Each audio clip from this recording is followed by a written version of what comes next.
Well, I'll tell you who they didn't leave off the In Memoriam segment. Tom friggin' Sizemore. Yeah, heaven forbid we forget Tom Sizemore. All right, this sounds a lot harsher than I meant it to. It's not. Tom Sizemore didn't invent recency bias. It's not his fault. R.I.P. Tom Sizemore. Taken too soon. He is survived by his brother and twin nephews.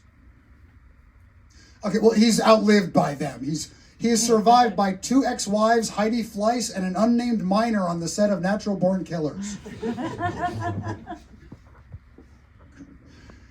Great, now I'm going to have the Michael Mann fans on my ass. Can't diss Tom Sizemore in front of the Michael Mann fans. Yeah, you ever see Tom Sizemore in Heat? No, but if that's what he's like when his hormones are in balance, I don't think I'd care to.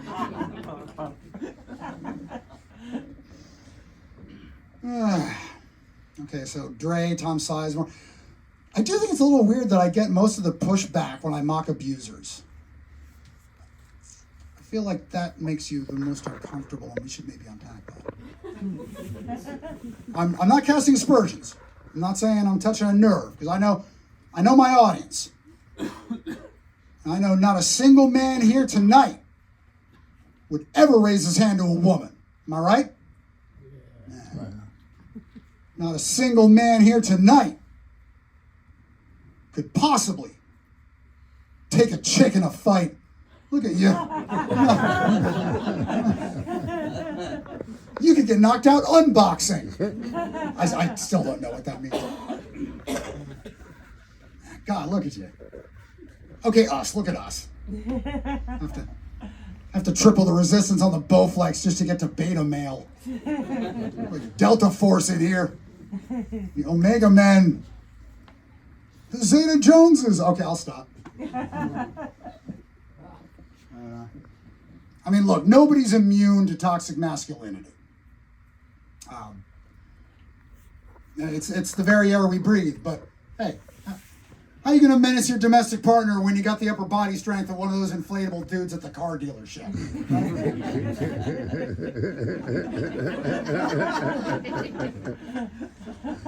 Don't ever contradict me in front of my friends!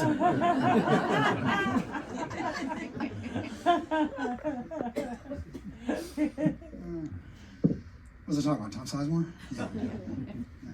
Tom Sizemore in memoriam. Do I have any other soon-to-expire jokes that I could so tenuously append to this current line? You know who else we lost this year? David Crosby. R.I.P. the Cros. That was strange. The week David Crosby died, again, there was an open mic here, and it's like 80% folkies here at the open mic. So I just assumed, we were in for a night of, tributes. I figured there'd be, nothing but CSN and sometimes Y covers. Nothing. Not so much as a getting to that point. Like nothing.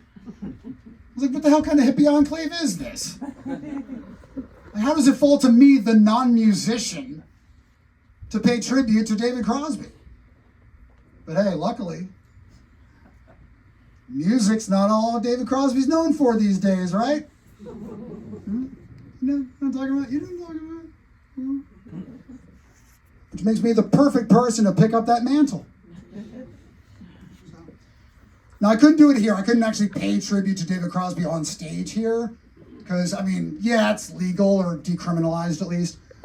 But it's unseemly to get up and do it in front of a crowd. If you're not going to share. So I didn't actually pay tribute to David Crosby on site. Believe you me, as soon as I got home that night, I impregnated a lesbian. Okay, so if you don't follow, David Crosby was the sperm donor for Melissa Etheridge and her same-sex partner. Now, so he's the father of their child. Now, you might not have heard that. You have definitely heard the song she wrote about it. One of her biggest hits. It's the one where she wants him to bring the sample cup to the window. I didn't realize fertility clinics had drive-through.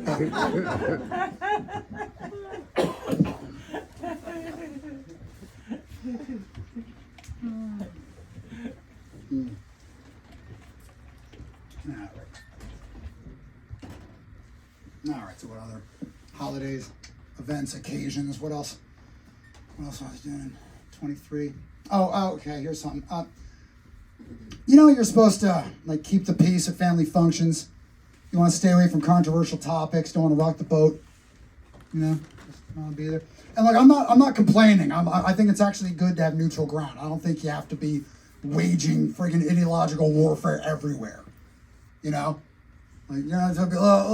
speak truth to grandma. Like, just eat your stuffing and shut up, Like, I support that convention, but I don't know if it's my age or the age we're living in, but I can't do it anymore. I cannot go along to get along. And it makes it hard to be with family. And, well, look, I'm not going to bore you with the details, but suffice to say, I hope you had a happier September 11th than I did. Could not get into the spirit this year. Family's mad at me. You ruined 9/11! And it stings because I'm the cool uncle. I'm always letting the kids win and pin the box cutter on the air marshal. Not this year, not with that cloud hanging over me. Come on, Uncle Clark. One round of double Jenga, please. Okay, look, for the record, no, my family does not convene annually to celebrate the terrorist attacks of 9/11. We're not Arabs in a Trump for president ad. Or Jews in an RFK Jr. for Trump for president ad.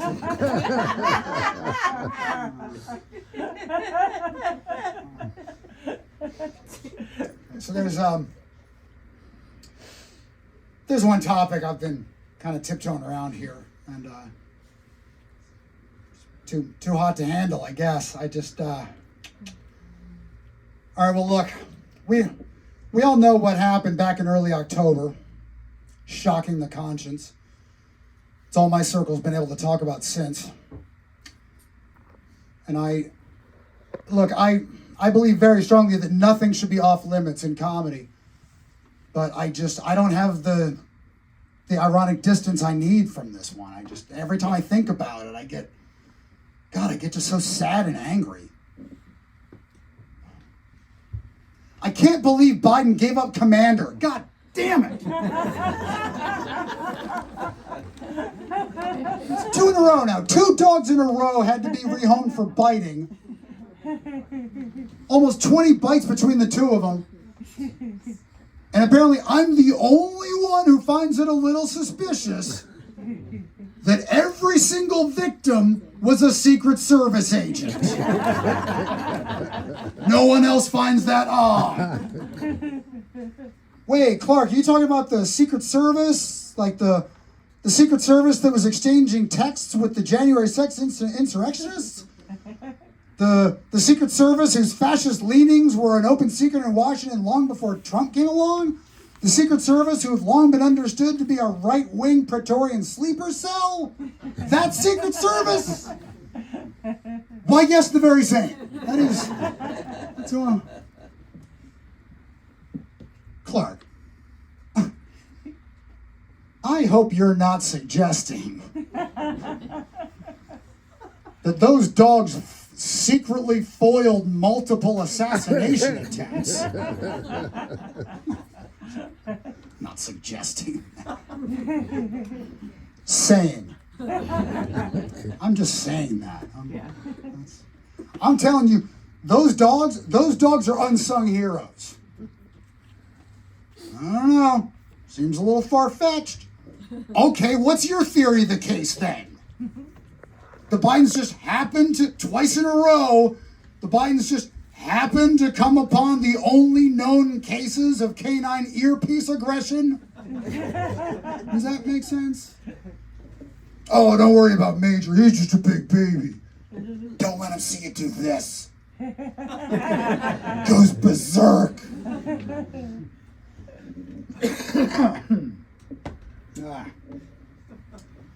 Okay, so no, I'm not talking about that. I'm talking about the October 7th Hamas attack and the subsequent Israeli response.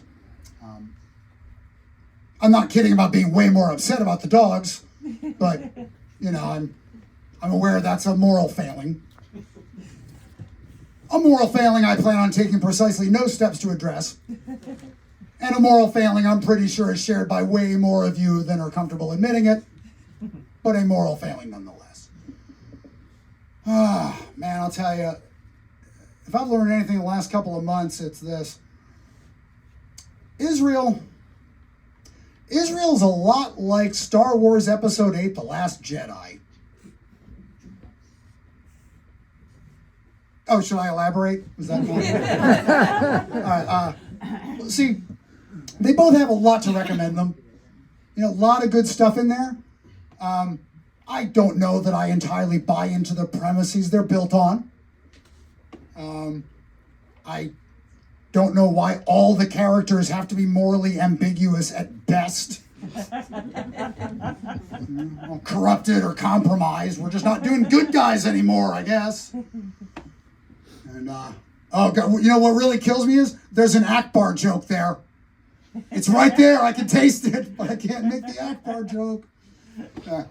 Anyway, my point being, as with Israel and with Star Wars Episode 8, The Last Jedi, I was not necessarily what you would call a fan. Then I saw what their detractors were saying about them on the internet. Wow. Yeah, see, there's good faith criticism of Knesset and Ryan Johnson. And then there's whatever y'all are up to on the World Wide Web. Which, even that sounds like an anti-Semitic conspiracy theory, the World Wide Web. But, yeah, so, look, I'm not saying I'm, like, highly susceptible to negative polarization. I'm just saying I'm now an ultra-Zionist who can't stop thinking about having a three-way with Kelly Marie Tran and Laura Dern. Oh, man, Laura Dern. That woman is so fine. In spite of that big old schnoz. Or maybe because of it? That's what I find myself wondering when I see Laura Dern. And when thumbing through my Women of the IDF calendar. So there's another. A week and a half left in it. Let me have this.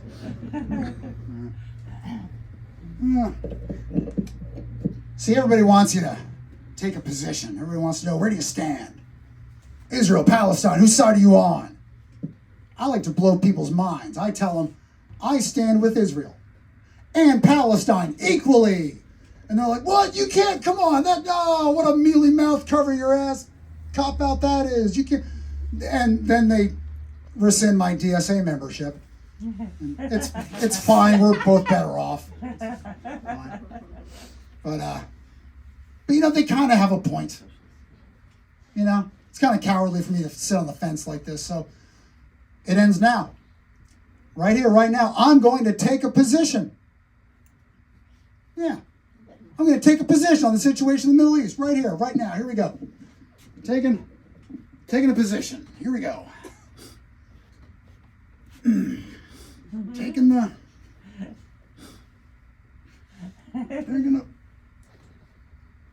Oh, God, see, if I take this position too long, I lock up.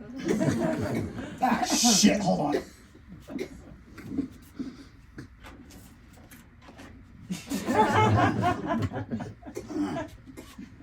Yeah, that's the best I can do as far as the position on Israel-Palestine. Sorry. I can't. I don't know, man. I don't know what to tell you. Been burning the midnight oil, but I don't have a quick fix to your little multi-generational, mutually reinforcing, endless feedback loop of apocalyptic assholery. I don't know what to do. I know what I'd like to do. Heinleinian exosuit technology just isn't where it needs to be for me to go over there and knock your fucking heads together. Oh, that'd be sweet though, wouldn't it? Just tromping through the Holy Land, just cracking skulls. Give me back my news cycle, bonk. Life's too short for bonk. Arts, you're cool.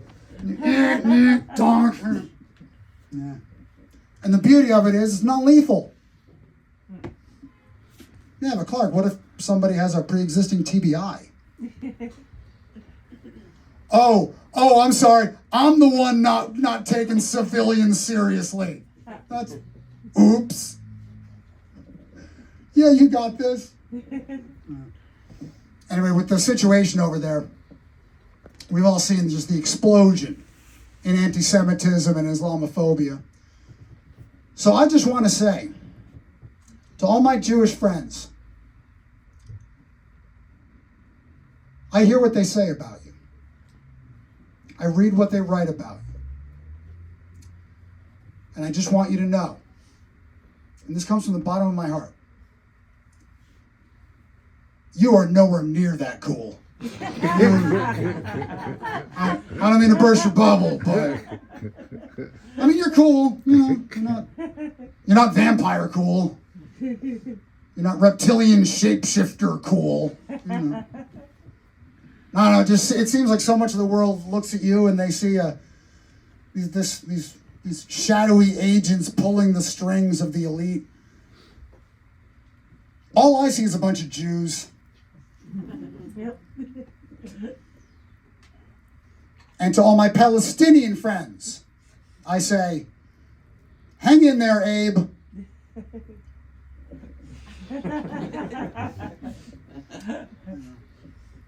I do think Islamophobia will prove to be the stickier wicket. Just because, you know, we've got, 20 some odd years head start on treating you guys like shit. So, out of the game there. But, oh God, a friend of mine said something the other day, so sweetly naive, I didn't have the heart to correct her. She said, check this out. She said, I forget what we were talking about. I think I was just saying I think it's going to get really bad. And she was trying to reassure me. She said, oh, Clark, come on. Americans know the difference between innocent Muslims just trying to live their lives and Hamas. Isn't that adorable? Americans can't tell the difference between mashed chickpeas and Hamas.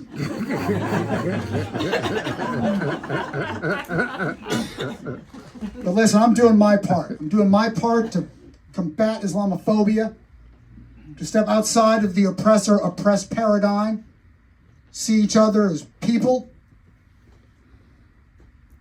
Got a subscription to hijabhookup.com. That's a real porn site. I'm not making it up. You can tell I didn't make it up because if I did, it would have a better name. Hijab Hookup. How long that take you? Damn. And you've been set up for success too. I mean, what in porn you got? What you got? You got blow jobs, hand jobs, foot jobs, panty jobs, tit jobs. They have armpit jobs now. You can't do anything with hijabs? You're just going to alliterate and call it a day? Man.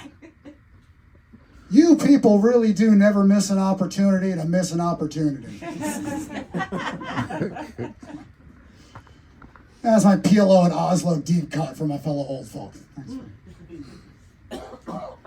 More like, yes, your ass is fat, am I right? But so anyway, I was watching the hijab hookup, and look, I'm not easily offended. Hijab hookup somehow managed, because I'm watching it, and the whole setup is this delivery man comes to the door, you know, and she's like, oh no, my husband will not allow me to sign for your big package. Here we go. And so then the guy is like, oh yeah? Well, will your husband allow you to suck this cock?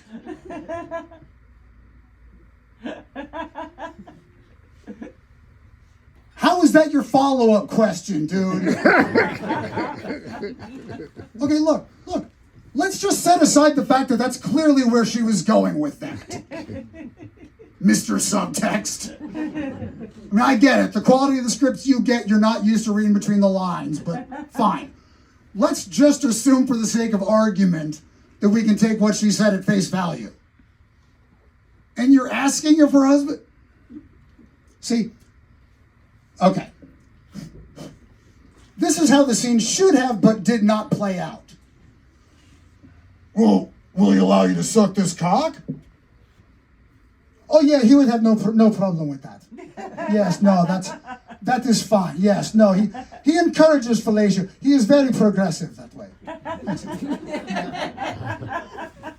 We have an open marriage. So yes, no, that will be absolutely fine because you see, he does not forbid me my very identity as some fundamentalist religious patriarchal reason trying to wield control over me. No, he just knows I never meant a pen I couldn't klepto. He's doing it for you. He knows. I used to wait tables, so if you give me a pen, you'll never see it again. That's how stupid. But no, it doesn't play out that way. He's like, so then the guy, he's like pulling down his pants, and she goes, oh, I don't think this is halal, but perhaps you can haram it up my butt later, And it's like, this is about where I checked out. I couldn't buy it anymore. Look, I know, porn. It's fantasy. It's not reality. But this is just too much. This was so fake, you guys. Yeah, sure. Missy Martinez is Middle Eastern. Right. Problematic. And I was like, guys, if all women of color are the same as far as you're concerned, I just cannot in good conscience continue supporting this endeavor much longer.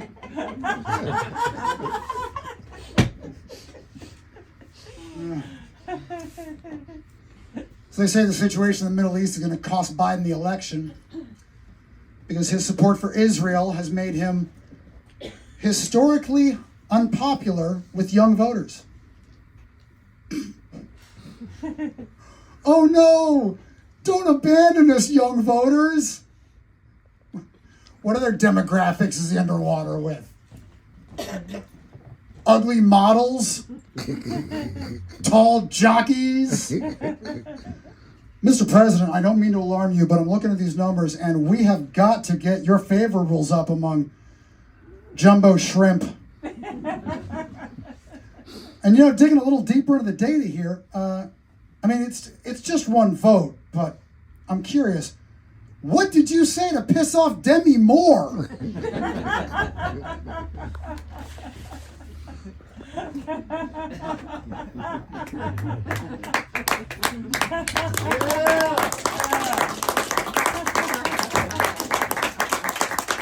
Thank you so much, Hoboken, for making a really stupid dream come true.